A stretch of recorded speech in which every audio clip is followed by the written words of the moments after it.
Apollo 10. 9. Oh, Leo, No you way. nailed it. You First nailed try. it. You nailed it. First try. You nailed it. Gentlemen, question number 1. What character of medieval British legends first appeared alongside Sir Gawain, is often thought to be one of the most formidable on King Arthur's court, and sometimes looks less like a man and more like a vegetal monster? So while they're thinking about that, welcome to, if nothing goes horribly wrong, the first official episode of the Evil Trivia Podcast. I'm Graham. I'm joined by Trevor and Leo. And if you want to play along with the hidden theme round, you can join us over on Patreon, where we post all the questions each week from our in-person trivia here in New York City.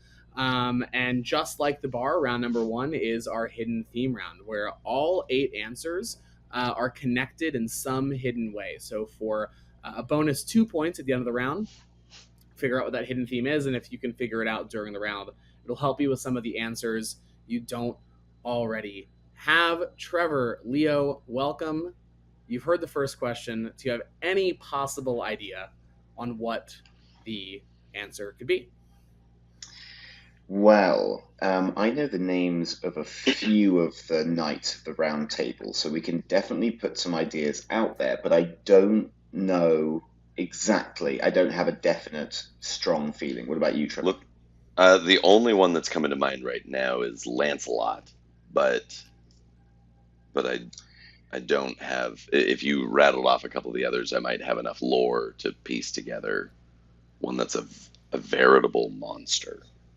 Yeah, was it veritable or vegetal? I don't Sorry, know. vegetal. Vegetal.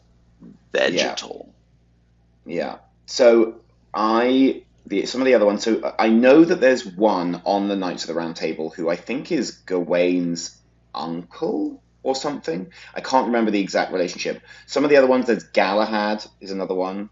There's Robin is another one. You're just going through Monty Python and the Holy Grail. You don't know that. You can't prove that was exactly what I was doing. Okay, so we have a few ideas, but I think this will be one that we only get, because the good thing is there's only a limited number of things it can be, right? So we'll just have to come back to it, I think. Yeah, I like the idea though that you get all of your medieval British history from Monty Python. You're like, yeah, and then they used coconuts to ride around the British countryside. Absolutely. I believe everything that Monty Python tells me. It's a documentary. Yeah. All right, we'll move on to number 2. Sometimes referred to using the words live, electric, or conductor, what common power system is designed for smaller spaces like tunnels due to the need for fewer substations, even though it has led to electrocution deaths for companies like Metro North? I'll read it one more time. Sometimes referred to using the words live, electric, or conductor, what common power system is designed for smaller spaces like tunnels due to the need for fewer substations, even though it has led to electrocution deaths for companies like Metro North? Okay, so he's clearly referring to rails, but the fewer substations is alternating current versus direct current. That was one of the problems with direct current, is that it required too many substations. Too many substations. So I'm thinking it's something AC related to specify tunnels and rail, or to specify tunnels and metros. Yeah, you can't just call it alternating current, can you? It wouldn't be that simple. That's not the answer, right? The famous third rail is the thing that leads to deaths. It's the open connection. That's what I thought it was third rail. Third rail, alternating current, AC. Okay. Yeah, I regret bringing up anything that Trevor could nerd out on science about for longer than 5 seconds. Question 3. Question number 3. In a certain list of 8 fictional caribou, 2 of these animals were slightly renamed from an 1823 story to a 1939 song. Originally, this pair's names were Dutch words for thunder and lightning. In both versions, they came 7th and 8th in the list. What are their names in the more recent 1939 version? Okay, so do you know the reindeer by heart? I could probably cobble together all 8, but I don't know if I But could get in the order order. right. I think if we could cobble together all 8, I might be able to. You know what? Actually, On Donner, I'm done. on No, I know it. I Blitzen. know it. No, no, no, Yeah, no, no. That's exactly what it is because yeah. it's Dancer and Prancer and Comet and Vixen and something and Donner and Cute. Blitzen. So it's Yeah. I feel confident about Yep. Donner and Yep. Blitzen Yep. because Blitz is absolutely the German word for a lot of destruction. Lightning. Lightning. Yeah, I'm pretty. I think the I'm Blitz was surprised something. Christmas has made it across the pond to England. Like it's Yeah, yeah. Well, you guys we have used that. to we used to celebrate, the traditional pagan English festival of the Lunar New Year, but now we the Lunarlumir, but now it's been Americanized, and we still have Father Christmas as opposed to Santa Claus. Good old Father Daddy Christmas. Yeah, you call him Daddy Daddy Christmas. Christmas. Yep, Daddy exactly. Christmas with his massive load of presents. Yeah, his big sack. Question 4. Yeah. Host of Jeopardy and friend of the show, Ken Jennings, made a name for himself winning 74 games of Jeopardy in a row. Can you answer the question that he incorrectly answered with FedEx that ended his streak? So he said the right answer was FedEx. He was wrong. Let's see if you guys are smarter than the best Jeopardy champion of all time. Here is the question. Most of this firm's 70,000 seasonal white-collar employees work only 4 months a year. I'll read it one more time. Most of this firm's 70,000 seasonal white-collar employees work only 4 months a year. I mean, that's almost certainly got to be Walmart, right? Oh, I was gonna. Oh, yeah. Okay. Or is it like Toys R Us? But I don't think at the time that Ken Jennings' streak ends, Toys R Us is still a major going concern. Do you think?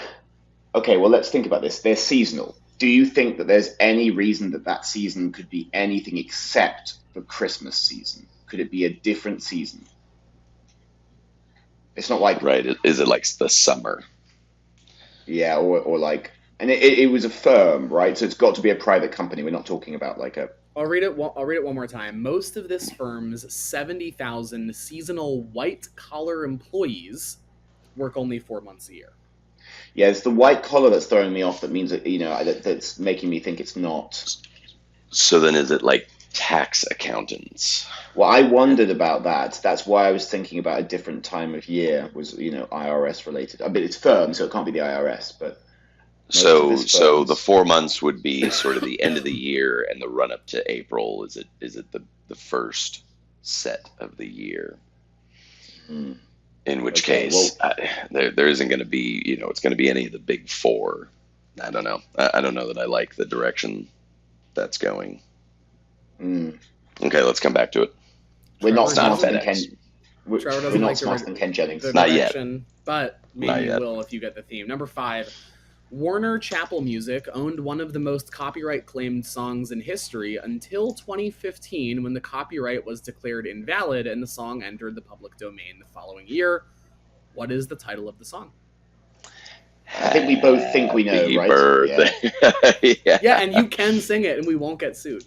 Wahoo! No cease and desist in 2025 for this song. I'm not saying you're right or not, but Of course. because that would be cheating, and we don't cheat. Number 6. What garment was likely the preferred formal wear of Hadrian, Pompey, or Cincinnatus, even though its ubiquity in everyday life for these people has been massively overstated by popular culture? One more time again. What garment was likely the preferred formal wear of Hadrian, Pompey, or Cincinnatus, even though its ubiquity in everyday life for these people has been massively overstated by pop culture? I think this is the toga, because Or the tunic. right? Yeah. Because I think my theory is that tunic is what they actually wore, and toga is what people think they wore because of toga parties and all that stuff. And so I think the toga was formal wear and the tunic was more regular wear. But Okay. that would mean that toga was our theme word for that, and God knows how that's going to work. But I'm going to hazard a guess at toga because I think I know that it's been overstated. We're going to keep moving right along as I try to remember exactly how to share this thing. Oh, is there a picture? Yes, let's see. Media. Okay. Certain 50s Wait, to 60s... how did you get this nude of Trevor? This is crazy. Sorry, Trevor, I'm putting you on blast. A certain 50s to 60s animated TV show was structured as a variety show following characters like Rocky J. Squirrel and his friend shown here, Blank Winkle J. Blank. Bullwinkle. What two animals fill the blanks in his name? One more time. A certain 50s to 60s animated TV show was structured as a variety show following characters like Rocky J. Squirrel and his friend shown here, Blank Winkle J. Blank. What two animals fill the blanks in his name? Bullwinkle J. Moose, I believe. I know it's Bullwinkle, but if it's bull and moose, then surely it's party, right? Because bull, moose, party, toga, party. I mean, then that would fit very nicely. Okay, so I have no Donner idea Party. What you're talking about. Take the moose off the screen. Talking about. Yeah, I probably should. Okay, just leave it up for the rest of the podcast. Okay, so there are types of parties. Okay. Third party. Third party. Yeah, third party. Third party. Yeah. Was that question 8, Graham? By the way. That was 7. So we have one more. Okay. Let's do the last one and then we'll go back through. What TV show, which spawned 8 spin-offs, had its first season in 2002, focused on Alex Michel, a 31-year-old man from Virginia, and had the winner Amanda Marsh? Yeah, that's The Bachelor. Nice. Bachelor party. So, I mean, I actually have never seen any episode of The Bachelor. Nice save, sorry. yeah, nice save. Sorry. Yep. No, I actually genuinely haven't. I was thinking about TV sure, shows. Leo. Yeah, sure. Oh, I've never seen an episode. Yeah. Okay, sue me. I like a bit of reality TV. Okay, just because you guys are so high and mighty, I will have you know that there will be people watching this on our Patreon who are big pop culture people. And I am a man of the people. We all know that if any of the three of us is a man of the people, it's definitely me. Yes, all 4 people watching us on our Patreon right now. They know that. All right, so number 1 was the character of medieval British legends. I'll read it again. What character of medieval British legends first appeared alongside Sir Gawain, Gawain, if I'm pronouncing that right, is thought to be one of the most formidable on King Arthur's court, and sometimes looks less like a man and more like a vegetal monster. I can give a little bit more context to this. I guess Graham didn't technically say he was a knight, so it might not be one of the knights. It could be some other. I will say in some stories he's not really like on the court, even though he's like kind of like generally described as being on King Arthur's court. Number 2 was the Power System Metro North. Number 3 was the 8 fictional caribou. Number 4 you don't have yet, which is the Ken Jennings Jeopardy question. Most of this firm's 70,000 seasonal white-collar employees only work 4 months a year. Number 5 is the Warner Chappell music song. Number 6 is the garment. Number 7 is the character. And number 8 is the TV show. So in terms of confidence, what are you feeling confident and not confident in right now? I feel confident in everything we have. Except for 1 and 4. Yeah, because except for 1 and 4, we have an answer, and that answer fits the theme of blank party. So I feel confident in everything except 1 and 4. Mm-hmm. So we need for number 1, so we need something party, but it's going to be a character who's an Arthurian legend. So none of the ones that we listed work for that. Galahad party, Lancelot party, not even like Merlin party. So that'll be something to think about. And then number 4, which is the seasonal workers. So office party? Is that a thing? Can you have an office party, right? Like you have like an office party, holiday party. Yeah. but Yeah, I it's feel like a but it's holiday party is Office more like. but it's Office Depot. It's so fun to watch you guys struggle and squirm and squeal. Uh, It really warms my heart. Yeah, I'm glad that we can bring assuming you joy. assuming it's one of the big four, and maybe there's something in there that's a party. You've got Deloitte, you've got Ernst and Young, you've got um, oh, I'm sorry to all of our listeners who work for the other two. Hang on. I'm not. This is boring as hell. Right. I think pick a better job. I think that Like trivia host. Yeah, like yeah, exactly. yeah. Yeah, So like I three think white guys in our 30s doing let's start a podcast. yeah, There exactly, aren't enough exactly. Well, podcasts. the world needs us. The world does need us. We're filling a Yeah, need. yeah. Ugh. Okay, but thinking about types of parties, Trevor, like think about Uh, this. You've got like holiday party, office party, Christmas party. I mean, there are going to be companies with those words in their names. The interesting thing is just the white collar angle, because what starts to come to mind for me are big stores like, Halloween Spirit or whatever, which are very seasonal, yeah, but the workers are not white collar workers. yeah. So what kind of a Target. company has white collar workers who are also seasonal? Because the retail workers would usually be seasonal. So that's where I'm getting stumped is seasonal white collar, because that's why I thought of tax season. Hmm. So something like TurboTax, but I don't think you can have a tax party or a turbo party. Um, This is gonna drive me so nuts. If it ends up being one of yeah, the other two, it's gonna drive me nuts. My brain is yeah. hanging up on it. Um, I suppose it could talk be through T. talk. Let Yeah, go ahead. I was gonna say talk through the first one just so that I can give my brain a little bit of time to try and come up with these other ones because I know I'm going to be able to. Okay, yeah, that's fine. Okay, so the first one is an Arthurian legend. Now we've got to think about also about we haven't got thinking about the theme. We should think blank party that we haven't yet used. So tea party, um, but it's probably going to be a proper name. So we're trying to think of something party that's a proper name. Um, What's this? unless it's yeah, go ahead. Let's come back to vegetal. What is the definition of vegetal?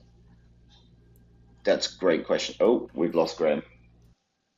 Let's Even wait for him to better. come back. Let's talk about when he Yeah, comes back. yeah. Screw that guy. Well, so I think of vegetal as basically being the adjective of vegetable. Um, so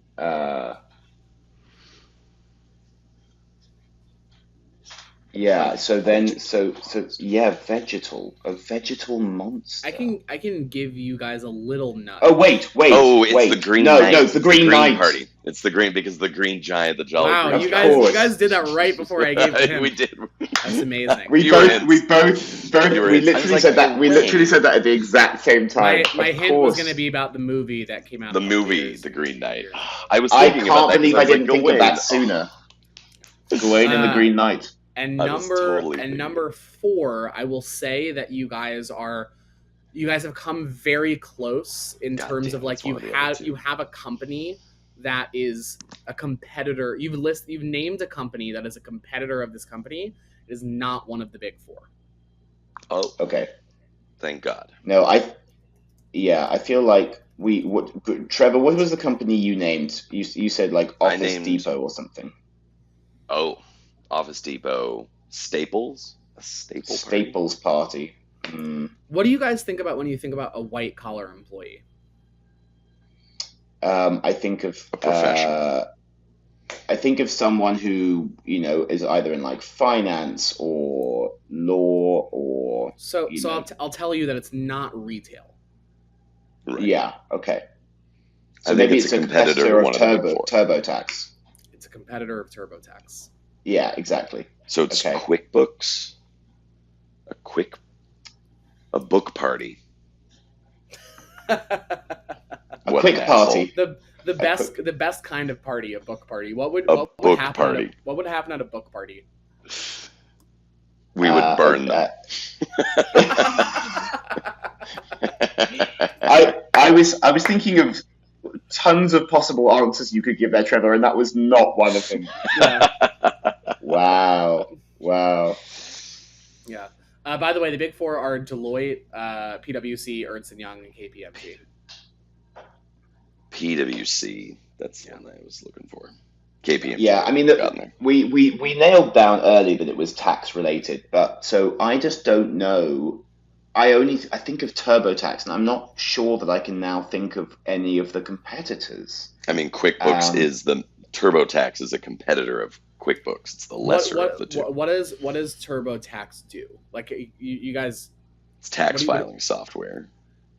So not necessarily software.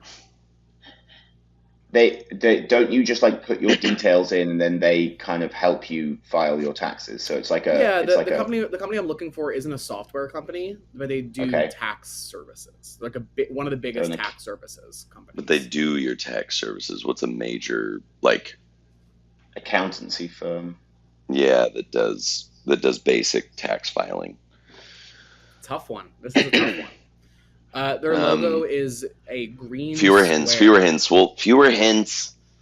God damn, man. No, we can. Charles Schwab. A Chuck party. What would happen at a Chuck party? We would burn them. Fire. Yeah, we chuck the books into the fire. Yeah. Every kind of party is just burning books. Yeah. Well, this shows you how much personal tax Leo and I do. Yeah, exactly. This is like either you have somebody else file your taxes for you. You're so far removed from it, or you just have never filed your taxes. In which case, we can never release this because the IRS is going to be on your ass very immediately. All right, Graham. In review, let's go over what hints we have. Can you tell us what you've told us so far? You know it's a tax company. They have a green square logo. They're not a tax software company. I'm sure they have a tax software, but that's not what I would associate them with. They're more like a tax services company. Their name is not in reference to their logo being a square, but one might think it is. That hint might be overly confusing. And it's a competitor to Charles Schwab, to good old Chuck. They have an ampersand in their name. The company has an ampersand in their name. See, I'm just not gonna get this because for two reasons. One is that I don't do my own taxes, and secondly is that I just don't pay taxes. So I think in two fronts.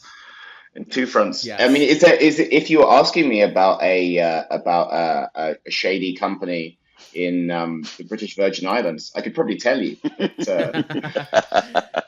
And I do my taxes with the big four. That's going to help me. I will give you guys the answer, and we'll say you guys got 7 of 8. And people who are listening to this at home are infuriated that you guys could not get the name of the company, which was H&R Block. H&R Block. Do you know what's funny is I've heard that name before, but I never knew what they did. Trevor, do you know that one? I do know that one. I've driven past them in parking lots. I thought you said it wasn't retail. It's not retail. You can't go in and buy a tax professional. But Block Party is good. I hadn't thought about Block Party. That's a good one. Yeah. All right, you guys did okay. I want to go through some of these now. You got the theme pretty quickly, which was very impressive. So the Green Knight, I think Trevor, you said you saw the movie The Green Knight. I've never seen it, the movie. and I was doing some research on it, and it's the story is really interesting. Do you guys know what like the game is, or like the conceit of the movie or the story? So the concept of the movie is, and I'm assuming the original legend, I don't think they played around with this. It's that they're having some feast, and the Green Knight is some mystical, magical sort of vegetal, as if made out of vegetation, knight who comes in and says, you know, if anyone can best me, the kind of challenges someone to a fight. And Gawain is young. He's like the young upstart, or he's new. He's new in Yeah, town. this might be for the movie specifically, but yeah. Fair enough. Fair enough. But so then the skipping ahead, the concept is that Gawain fights the Green Knight and beheads him, kind of as a show of like bravery and courage. And the other side to the challenge is that 1 year from then, or some years later, uh, the Green Knight is going to pay upon him the same cut, the same slash, or the same sort of attack. And so then the parable of it is that uh, Gawain has to kind of ward off his Right. his future. Yeah. I mean, in the original story, it's like it's set up as a game, like the beheading game, and it's like you can strike me with any strike, but in a year I'll give you that same strike back. And Gawain is like, oh, I'm going to cut your head off because then you can't strike me back in a year. So he cuts his head off, and then the Green Knight picks his head back up, and he's like, see you in a year, bitch. He tries to find a way to like protect himself, and ends up like, you know, being like, oh, actually, no, I'll take on the strike, and then ends up not dying. Then the second question, the answer was Oh, third rail. sorry, hold Sorry, go on. ahead. Before we go on, I knew that there was something in my brain about Gawain's uncle. Gawain's uncle is King Arthur. Yeah. That's right. That was the connection I was trying to make. But I should have got Green Knight because I saw the film as well, the one with Dev Patel, which is I thought it was brilliant actually. I really fantastic. Liked it. Gawain, but it's literally called Gawain and the Green Knight. So when you ask about Gawain, how did I not get Green Knight? It's so dumb. Yeah, I need to see that movie. I mean, the art style of it looks really cool. So number 2 is about third rail. It's like, this was one that I struggled with a little bit because like power system is like technically how you would describe it, but it's like it's like a train power system as opposed to like overhead wires or stuff like that. Have you guys seen the Mythbusters episode about the third rail? Do you know what this is? No. So the myth is that you can get electrocuted if you pee on the third rail. Do you guys want to take a prediction at what their answer was? Can you say it again? Because we lost you briefly. Yeah. The myth is, can you get electrocuted from peeing on the third rail? Do you guys want to take a guess at what the answer was, or like how they tested it or anything? How would you go about testing it? I would get someone I didn't like to come and down to the subway with me. I mean, I've heard this before, right? I've definitely heard the myth that like if you pee onto it, that it'll travel up. So I don't know how they would test. Is there anything grounding you though? I'll skip ahead. Yeah. In the did they test it with did they test it by building a little subway system and getting mice? Because they always test things on mice. So they had like a tiny little subway system for mice, and they put a mouse on the end, and they had them stand up and pee onto the Okay. And making a gene fly for mice is really, really difficult.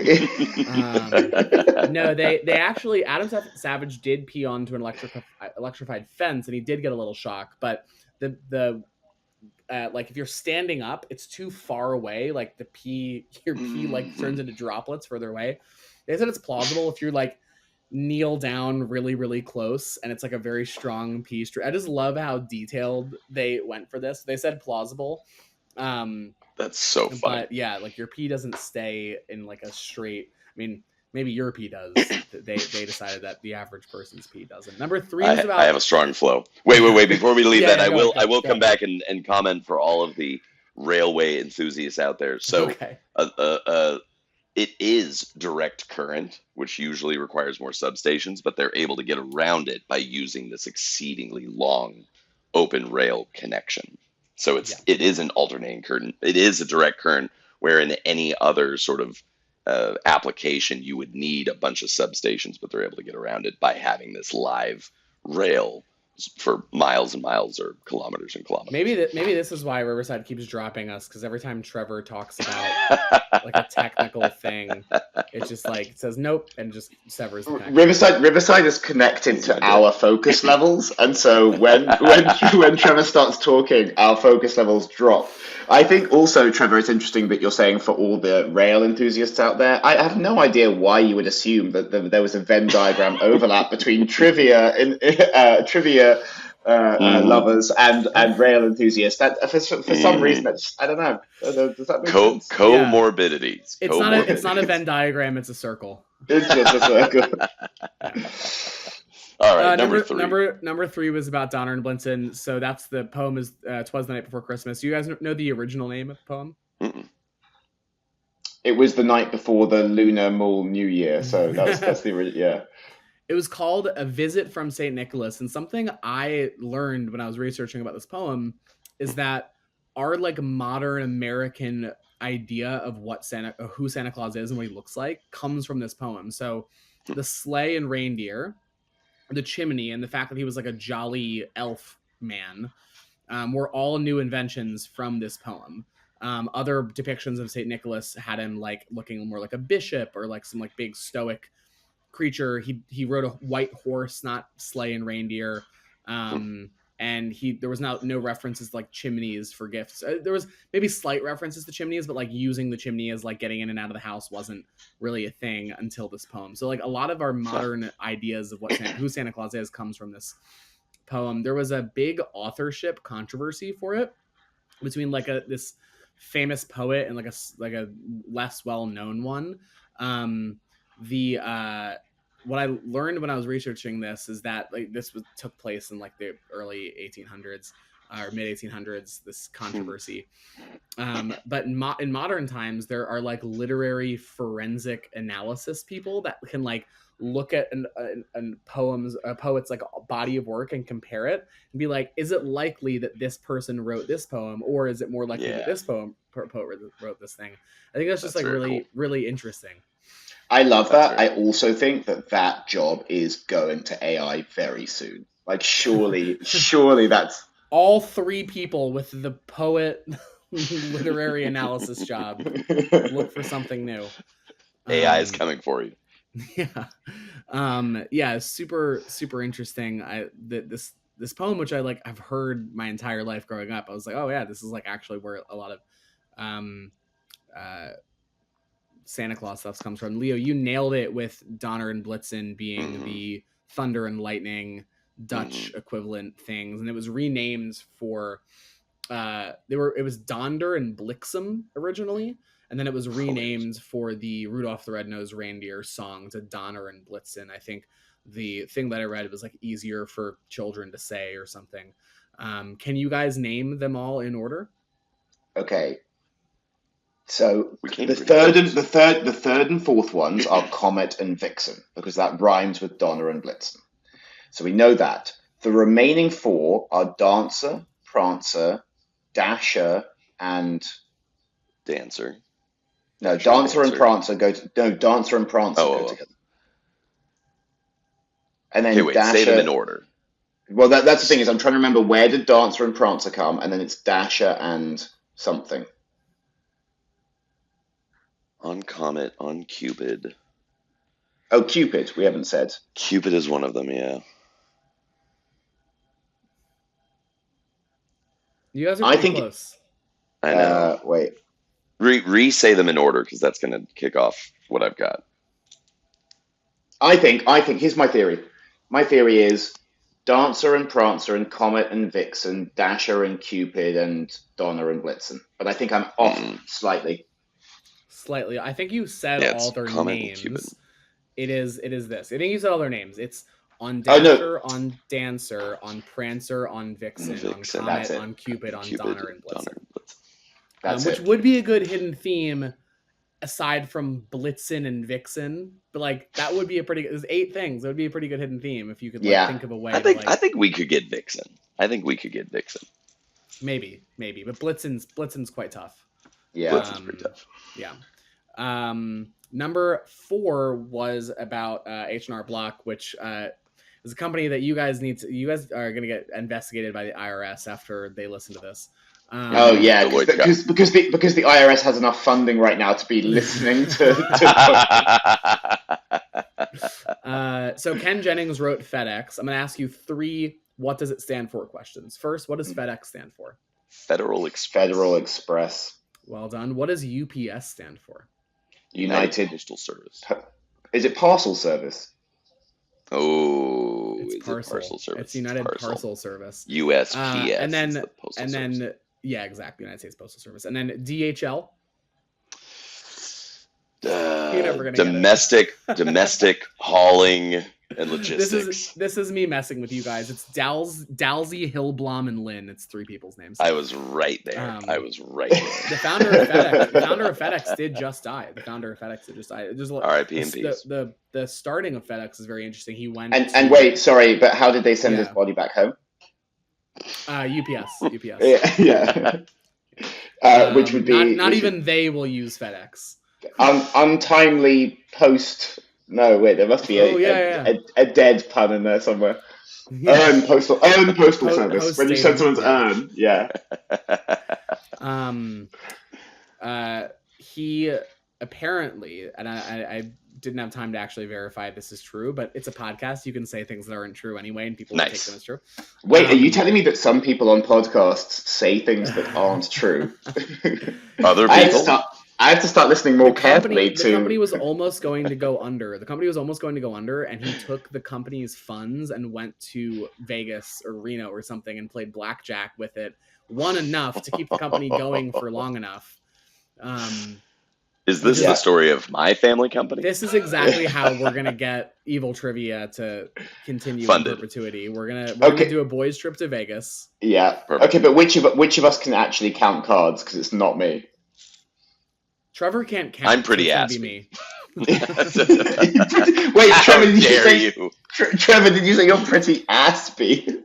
I'm pretty aspy. I think I can do snake. it. He's a snake.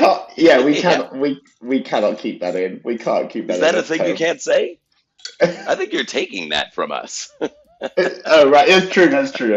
I can't take that away from you. Yeah. We said earlier that the Venn diagram was a circle, but it's actually just a beautiful spectrum. That's what it is. Yeah. There we go. Yeah. And you guys know that like a lot of the tax filing companies are like lobbying to keep taxes complicated. Yeah. Yes. I was like, is this true? Because like I've heard this a lot, and it sadly is unfortunately very true. Very true. Yeah. Their argument is like so like I think in the UK that like you're sent your taxes and they're like pre-filled out and you just kind of like verify that everything's right and accurate. We can do that here. The government knows how much we owe and everything, and like they don't need to play this like guess or you go to jail type game. But the H&R Block's lobbyists will argue that like, oh, the IRS shouldn't be doing both the filing and the filling, so there needs to be an intermediary, and it's just like such classic like bloated oligarchy and bureaucracy. Yeah. Anyway, so keeping taxes complicated is like how they're still in business with all of their and now we've lost the professional listeners again. We've driven away. Oh no, we've lost one person. No, I think also that the US tax code is like 4 times longer than the complete works of Shakespeare or something like that. Yeah. Yeah, well, Shakespeare couldn't count which one's either. more beautiful? Yeah, well, if you had enough monkeys at typewriters, could they do the US tax code? No. You would need infinity plus 1. You'd need multiple filing periods, and so it's uncountable infinity as opposed to countable infinity. I mean, I don't know. I honestly, some part of me believes the conspiracy theory that the US tax code was written by monkeys with typewriters based on my limited knowledge of the US tax code. I think we inherited it from the crown, didn't we? Okay, let's not go pointing fingers, shall we? I'll have no slander here. Yeah. Speaking right, of number 5. the crown, I was gonna put it in tea. I had a tea question, and I was like, we don't need to do that. But Boston Tea Why Party. would you? Why would you? I love anything where we just rebuke the British. Number 5 was Happy Birthday to You. How much do you think they were making a year filing claims for Happy Birthday to You? Getting licensing fees and stuff like that. How I much were bet they it was. making by owning this copyright? I bet it was next to nothing because they had probably bet had a it was hard way time. less. I bet it was like $25,000 a year or something. Net profit, because it is costing them a lot of money to Not net profit, just how much were they making off of the gross revenue. Yeah, I think it's probably lower than we think it would be because they can't actually license it to like TGI Fridays. You know, how much? They were making $2 million a year. Oh, okay, more than I See, thought. that sounds like a big number. That is not a big number for licensing music. It Licensing one of the most popular songs. It definitely was a big number for them. Like a company set up basically just to file for copyrights for Happy Birthday.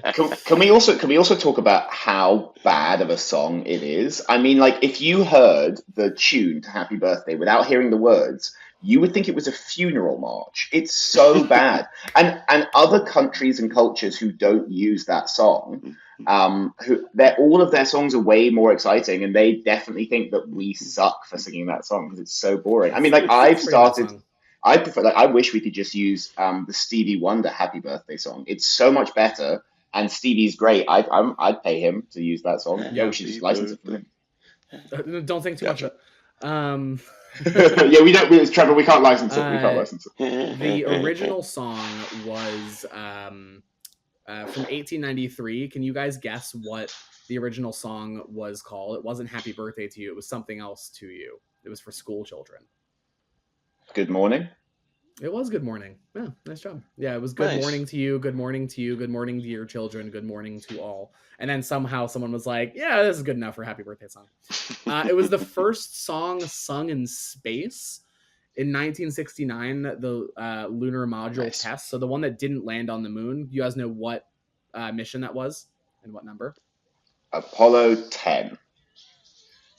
9. Oh, Leo, no way! First try. First try. You nailed That's it. wild. Leo, you're so good. He's so good at trivia. That's why Leo's the brains, Trevor's the personality hire. What are you? I'm nothing. I'm the face. He's the mouth. He's the mouthpiece. God. He's the figurehead. Yeah. For number 6 was togas. Togas were originally Etruscan. Actors and prostitutes weren't allowed to wear togas. They did something to togas when you were to wear them to a funeral. Do you guys want to guess what they did to togas when you wore them to a funeral? It has nothing to do with color. Yeah, because I feel like the instinct would be to say, oh, you have to wear black. But I think that's a more modern thing of wearing black to funerals. Did you have to put it over the other shoulder? Cover your head? Ooh. It wasn't over the other shoulder. What did you say? Did you have to cover your head in some way? No. Did it get shorter? Yeah, it's just a they cut a slit in it. Yeah. It's your Winnie the Pooh. You're Winnie the Pooh with a toga, right? You're just wearing the top. You're just completely naked from the waist down. So funny. No, it's so simple. They wore it backwards. That's it. They just wore a toga backwards. Which it got me thinking, like, it'd be pretty funny to like show up to a funeral and just be wearing a tux backwards, like backwards. Well, but hang on a second. A suit. I thought a toga was the same front and back. So that's what I was kind of looking at that too, but no, I think it has to do with like there's more like bunched up in the front, and the back it's like flat. It's like has like a a toga loop. A toga does also go over one shoulder, right? I'm thinking of the right thing. Yeah, so maybe it is they wore it over the other shoulder, and backwards. I should have given you credit. I'll take the point. Thank you. I also have a side question. You say togas were Etruscan originally. So I always assumed togas were Greek as well, because I think of maybe that's a modern thing that because of toga parties and stuff we associate it with Greek. So they're not Greek at all. It's just a Roman thing. I mean, Etruscan. It was. I don't know if the Greeks wore it, but I mean, it's the Wikipedia page is all about the Romans. But if you go to like the history of it. It does talk about the Etruscans. It was like maybe not one for one from the Etruscans, but it was like the idea of having like this big draped. A lot of times it was like you couldn't put it on alone. Like you had to have slaves put it on for you. because it was like you could have like 20 pounds of wool just like draped all over you. It was like And not a and very also, convenient thing to wear. we can't call them slaves. They were non-citizens. They were slaves. Unfortunately, the Yeah, Romans had slaves. They were yeah, just non-citizens, sure. undocumented workers. Sure. Right, yeah. But that is yeah, 20 pounds. Well, got how much you said of wool in the Mediterranean summer is so stupid. Brutal. Yeah, it is funny that um, I feel like we often get things wrong, like clothing and history wrong because of just like modern movies. I mean, we get tons of stuff Anachronism. about yeah, like the other big one about classic times is like the statues. You know, you'll see these movies of like Roman times, and all the statues are marble white, but it's like that's just not how they were. They were paint. A lot of them were Hmm. painted beautiful colors. So I love those moments where it's just like we are so wrong just because of yeah, movies, we were really basically. wrong. Yeah, Yeah. and dinosaurs had feathers now, I guess. I saw that the other day. But Now. yeah, they go back and forth on it a lot, but they do think that a lot of them had something like feathers. Yeah, Unbelievable. What do you think if like aliens uncover our species? What do you think they're gonna think like physically we had that we didn't actually like? I don't know about Uh, physically, but they're definitely going to think that we worshipped minions as gods. Like, there's so much minion merch out there. They're going to think that that was like our household god was the minions. yeah, I like that a lot. Yeah, minions. It's like what is the Mortal Engines like? You Yeah, know, yeah, misinterpreting technology e- from the past. exactly, exactly. So 7 was about Bullwinkle J. Moose, that character from the 50s and 60s show. Trevor, you nailed that pretty quickly. Bull Moose Party. Do you guys know what president is associated with the Bull Moose Party? Yeah, it's that guy who did all the national parks, isn't it? What's his name? Theodore Roosevelt. It's Teddy Roosevelt. Do you guys know Teddy. why it's called the Bull Moose Party? Because its real name was just the Progressive Party, but it became Because known as the Bull Moose Party. he was a prominent hunter, right? So, what did he hunt? Was he called the bull moose because he was big? He was a big hunter. It might have been related. It might have been related to hunting. Okay, It was you pretty much got it. It was a it was quote. his nickname. Oh, It it was was a quote. quote. They asked him how he was doing, and he said, "I'm as fit as a bull moose." Do you guys know why they were asking him how he was doing Because he had Was gotten around it? this time? shot. He had Yeah, gotten Yeah, shot. he got Mm, shot, and he said, an "I'm as fit as a assassination bull attempt. moose." This was while he was like on the campaign trail, and so even though it was called the Progressive Party, they're like, "Nope, bull moose," and it's like you couldn't really escape the bull moose thing, and the bull moose party or this Progressive Party kind of like fizzled out um, as a result. This I'm not gonna phrase as a question because I feel really stupid that I thought this for like my entire life until today. Bull moose, I thought in my brain, I was like, oh, it's like a bull and a moose, or like maybe like a centaur, like the top half is a bull, bottom half is a moose. I was no, it's just a No, moose. it's it's just a just It's a male just a male. moose. It's It's a moose. just a large male male It's a moose. moose. male moose. Yeah, no, I don't Yeah. know why. I feel really stupid, but I thought in my head, I was like, oh, it's bull moose because it's like a bull and a moose, and it's like combined maybe, but it's like some sort of like cryptid creature that's like a cow, like a bull cow and a moose. Yeah, No, yeah. it's a word that just describes moose, and I feel really Moose stupid. tar. Okay, Yeah. but here's the real question. If a bull moose, if the cryptid bull moose does exist, is it top half bull, bottom half moose, or top half moose, bottom half bull? Oh, you guys see the pictures of like how would a dog wear pants? It's like, Yeah, yeah, yeah, is it Yeah. all four legs or moose legs and the top is the bull? Like are you cutting it? yeah. Like which way are you cutting it out? Yeah, yeah. Fantastic. So it's so funny. I got Bullwinkle J Moose as quickly as I did because I am old enough to have watched Rocky and Bullwinkle on Saturday morning cartoons. In the 50s and 60s. In the Yeah. 50s and 60s. The When it was 1850s and airing. 60s. When it Yeah, was yeah. airing. When it was airing. Yeah, exactly. Yeah, When it was a Trevor, puppet Trevor, show Trevor, for the children in the Trevor, village.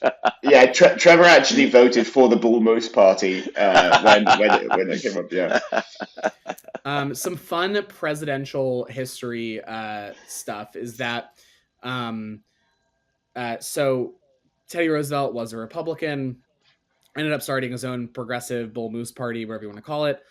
So he was by a lot of accounts the most successful third party candidate of a lot in history, in American history. Which meant that in 1912, a president won with only 41% of the popular vote. Do you guys know who it was? What year was it, Tough did you one. say? 1912. A Woodrow Democrat Wilson. won. It was Woodrow Wilson, 1912. And you can always think World War I era, like, because he was the president then. Yeah. He won with 41% of the popular vote. There are two presidents that won with a lower percentage of the popular vote. I won't make you guys try to guess them. Try to guess exactly what the elections are. One of them should be pretty easy. One of them was 1860. Is that Lincoln? That's Lincoln. It is Lincoln. There was just a lot of candidates around at the time. And then the other one was 1824. This is a tough one. This was John Quincy Adams, and he ended up getting elected by the House of Representatives because nobody got the electoral college votes needed. Finally, number 8 was about the Bachelor, and I was looking up all these spin-offs, and obviously now there's like the Golden Bachelor, which is the old guy, I guess, is like the conceit of it. What do you guys think is the next spin-off they're gonna do? Oh, I really hope they're not doing like Kid Bachelor, which is like it's like, you know what I mean? Teen It's Bachelor. like, Teen Bachelor. Oh no. Gross. We've spoken it into existence. We gotta delete this now. Yeah. No, it's gonna be like guys going on the show and choosing their favorite AI girlfriend. honestly, I actually think they would do that. Definitely. I thought you were guys going to say something like, how like during the Super Bowl they have the Puppy Bowl. Like, what about like the Puppy Bachelor? And they like they bring bones. Yeah, you guys went for kids and AI. Dystopian. We went dystopian. Yeah. We went dark.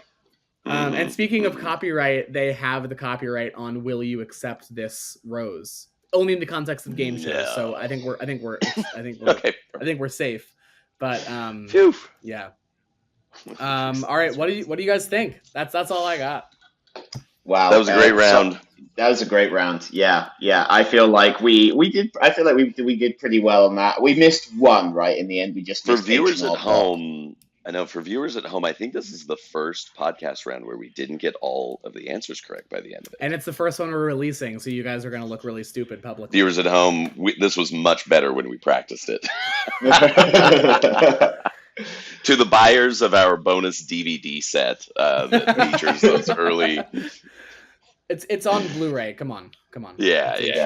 Are we going to do that thing where we do like voiceover commentary on the recording? And then we do commentary on commentary. You just hear 3 layers of our voices all at the same time. It's the most annoying thing anybody's ever heard in the entire world. Trivia hosts react. Yeah, truly, like any one of the 3 of us alone is already insufferable. So to have multiple layers of us, this is the layers of hell. That Dante's Inferno is actually just like 1 trivia host, 2 trivia hosts, and so on. Derivatives of trivia hosts. It's the worst. No, this was great stuff. Great round, Graham. Thank you. Yeah, absolutely. Thank you guys. If you're listening along, follow us on Instagram at Evil Trivia, Patreon, where you can follow along with these questions. These questions will be hosted at a bar in person. If you're local to New York, come see us at Radagast Hall at St. Timothy's on Tuesdays at 7:30. Any other parting words for you guys? No, time to party, I think. Yeah, time to party. All right, we're sorry. We're sorry. I'm not sorry for fucking anything. I apologize for nothing ever. And on that note, thank you so much.